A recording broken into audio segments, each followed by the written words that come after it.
오늘 말씀은 누가복음 9장 18절로 27절입니다. 함께 읽습니다. 예수께서 따로 기도하실 때에 제자들이 주와 함께 있더니 물어 이르시되 무리가 나를 누구라고 하느냐. 대답하여 이르되 세례 요한이라 하고 더러는 엘리야라, 더러는 옛 선지자 중에 한 사람이 살아났다 하나이다. 예수께서 이르시되 너희는 나를 누구라 하느냐. 베드로가 대답하여 이르되 하나님의 그리스도시니이다 하니 경고하사 이 말을 아무에게도 이르지 말라 명하시고 이르시되 인자가 많은 고난을 받고 장로들과 대제사장들과 서기관들에게 버림바 되어 죽임을 당하고 제3일에 살아나야 하리라 하시고 또 무리에게 이르시되 아무든지 나를 따라오려거든 자기를 부인하고 날마다 제 십자가를 지고 나를 따를 것이니라. 누구든지 제 목숨을 구원하고자 하면 잃을 것이요 누구든지 나를 위하여 제 목숨을 잃으면 구원하리라. 사람이 만일 온 천하를 얻고도 자기를 잃든지 빼앗기든지 하면 무엇이 유익하리요. 누구든지 나와 내 말을 부끄러워하면 인자도 자기와 아버지와 거룩한 천사들의 영광으로 올 때에 그 사람을 부끄러워하리라. 내가 참으로 너희에게 이르노니 여기 서 있는 사람 중에 죽기 전에 하나님의 나라를 볼 자들도 있느니라. 고백과 훈계라는 제목으로 말씀 증거합니다. 어제 말씀에서 주님은 보리떡 5개와 물고기 2마리로 5천 명을 먹이시는 기적을 베푸셨어요. 이 기적을 경험하자 많은 사람들이 환호했죠. 그리고 주님을 왕으로 세우고자 했습니다. 이에 주님은 제자들을 급히 배에 태워서 갈릴리 건너편으로 건너가게 하시고 그 자신은 기도하러 산에 올라가셨죠. 그렇게 주님은 홀로 기도하신 후에 제자들에게 물으십니다. 18절이에요. 예수께서 따로 기도하실 때에 제자들이 주와 함께 있더니 물어 이르시되 무리가 나를 누구라고 하느냐. 이것은 과열되어 있는 사람들의 견해를 묻는 거예요. 이에 제자들은 들었던 대로 주님을 향해서 세례 요한, 엘리야, 예언자 중 한 사람으로 불린다라고 말을 전했습니다. 그러자 주님이 다시 물으셨습니다. 20절이에요. 예수께서 이르시되 너희는 나를 누구라 하느냐. 이 질문에 베드로가 대답했죠. 하나님의 그리스도 신이다. 자, 이 대답에 대한 마태복음의 고백은 더 세밀하죠. 주는 그리스도시요 살아계신 하나님의 아들이시니이다. 아멘. 여러분, 이것은 정말 정확한 고백이에요. 이에 주님은 그 고백을 기뻐하셨고 베드로를 축복하셨어요. 마태복음 16장 17절 18절입니다. 바요나 시모나 내가 복이 있도다. 이를 내게 알게 하니는 혈육이 아니요 하늘에 계신 내 아버지시니라. 또 내가 내게 이르노니 너는 베드로라. 내가 이 반석 위에 내 교회를 세우리니 음부의 권세가 이기지 못하리라. 아멘. 곧 베드로는 물질의 논리, 힘의 논리가 가득한 세상 가운데 주님을 향해서 하나님의 그리스도라고 고백한 것입니다. 탁월한 신앙의 고백이죠. 여러분, 이때 고백이 중요한 이유가 무엇입니까? 고백은 그 사람의 마음, 영혼의 방향을 보여주는 명백한 증거가 되기 때문이에요. 그 사람은 생각하고 간직한 대로 행동하고 그 행동이 그의 신앙과 믿음을 증명합니다. 그런 의미에서 오늘 베드로의 고백은 분명한 믿음의 증거와도 같았어요. 그래서 주님은 오비영여의 기적 이후 자신을 왕으로 삼고자 하는 사람들의 칭찬과 환호에는 관심이 없으셨지만 베드로의 참된 고백 앞에서는 매우 기뻐하신 것입니다. 또한 오늘 베드로의 고백이 이후 모든 신앙 고백의 표준처럼 여겨지게 되었어요. 자, 그러면서 주님은 베드로의 고백을 들으시고 그 말미에 이 말을 아무에게도 이르지 말라라고 하시면서 주지할 사실을 한 가지 말씀하시죠. 그것이 22절입니다. 이르시되 인자가 많은 고난을 받고 장로들과 대제사장들과 서기관들에게 버림받아 죽임을 당하고 제3일에 살아나야 하리라. 아멘. 이 말씀은 십자가를 상징하는 말씀이죠. 그리고 이것은 주님이 당장 지셔야 하는 십자가, 또한 앞으로 제자들이 져야 되는 십자가를 뜻합니다. 물론 제자들이 당장 이 의미를 다 알 수는 없지만 이 말씀은 현재 제자들의 들뜬 마음을 정돈시키기에 충분했어요.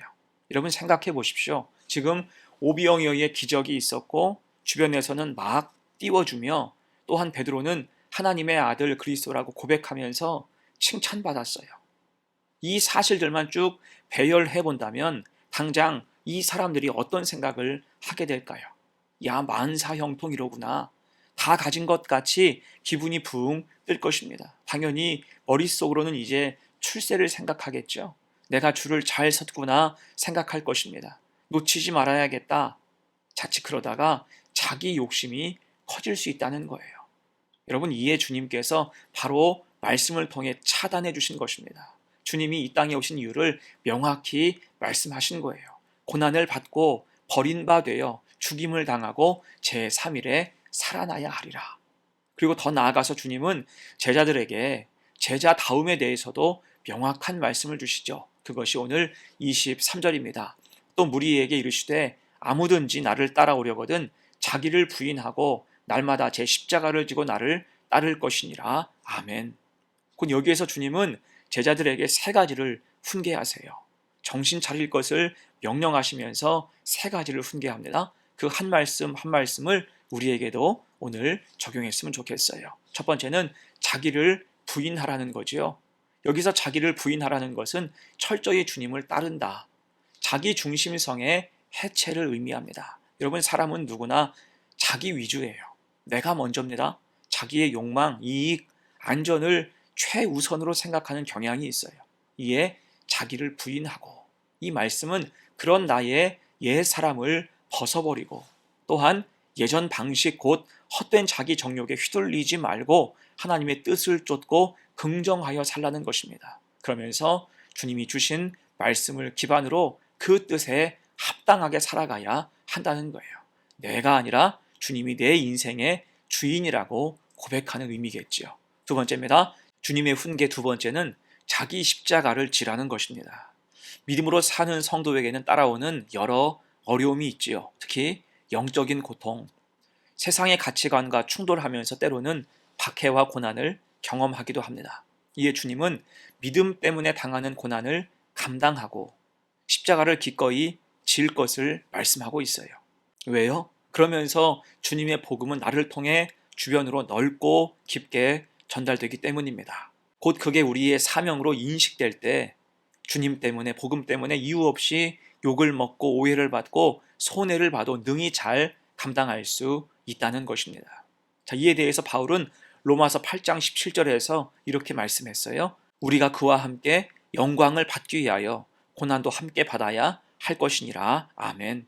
곧 성도로서 살아갈 때 십자가는 기꺼이 져야 되는 통과 의례와 같다는 것입니다. 아니, 오히려 성도에게 아무 고난이 없는 게 이상한 일인 거예요.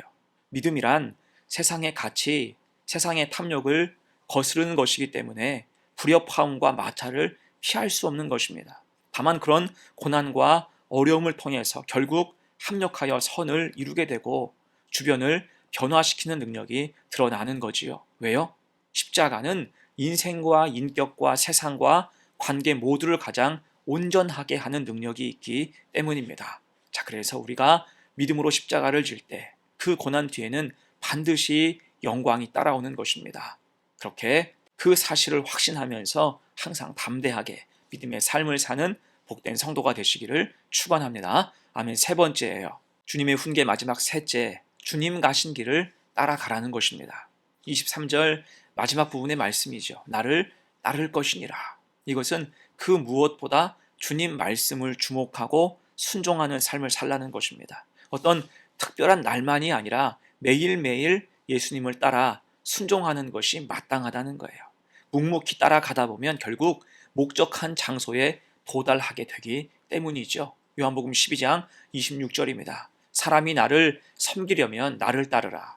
나 있는 곳에 나를 섬기는 자도 거기 있으리니 사람이 나를 섬기면 내 아버지께서 그를 귀히 여기시리라. 아멘.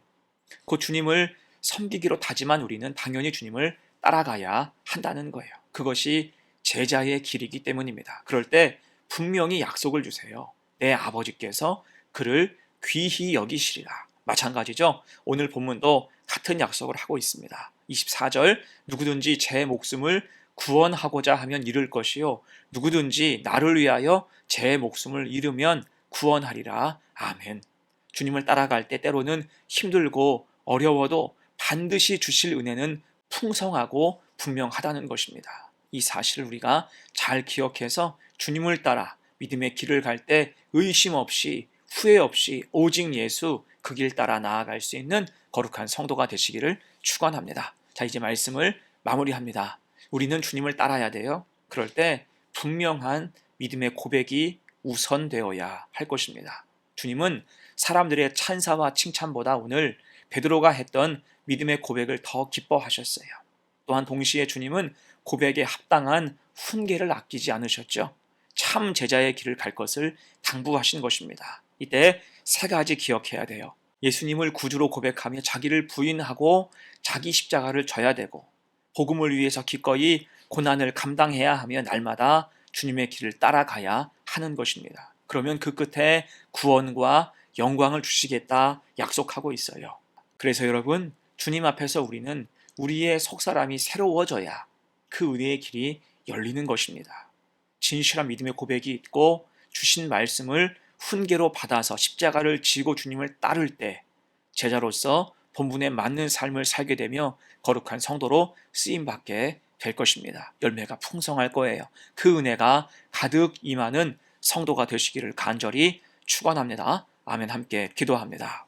거룩하신 하나님, 오늘도 우리에게 말씀을 주셔서 감사합니다. 우리들 주님을 구주로 고백하면서 제자로서 또 제자답게 살기를 원합니다. 이 땅에서 보이는 것이 전부가 아니라 천국을 소망하며 기꺼이 믿음의 길로 나아가는 성도가 되게 하옵소서.